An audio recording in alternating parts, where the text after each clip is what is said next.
what was the genesis of the book, this book? Why this book? Why now?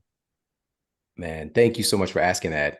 And it's even part of the reason that I mentioned earlier, just being able to bring my family along with me and to expose them to these different environments.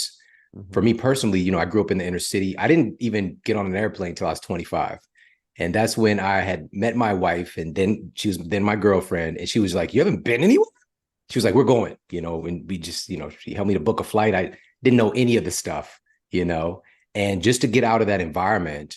And the thing was, it wasn't that I necessarily wanted to go somewhere. It's just what I was acclimated to. And growing up, in the inner city and living in poverty in the United States. And I always preface that because poverty in the United States is different from poverty in other places. Like poverty in the United States, we still had a TV.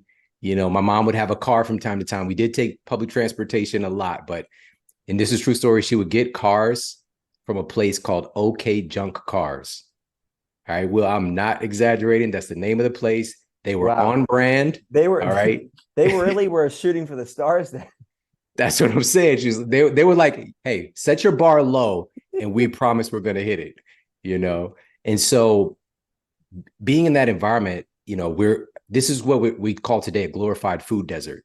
Hmm. And I don't even like that term necessarily because even the images of a desert has some kind of beauty tied to it. Like it's not beautiful. It is very toxic and we're inundated with ultra processed food. And in my case, being that we were, living in poverty, we would get food from charities. There's this place called the Hosea House that we get food from, which I'm grateful for, and government assistance as well. And my mother, she was working hard to try to just make it out of this or just to survive, which a lot of people don't realize. She was working very hard. She worked overnight at a convenience store for a time period, and being in a volatile environment, she ended up getting attacked one day. She was stabbed multiple times with someone trying to rob the convenience store.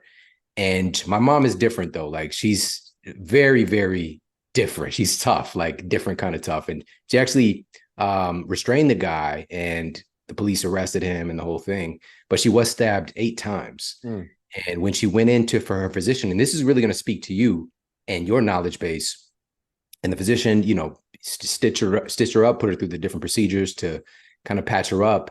And he told her, if you weren't if you weren't a heavy set woman, you would have died. You being overweight saved your life. Wow. And do you think she would ever want to let go of her protection? Right. So there's kind of that like nocebo effect taking Yep. place there.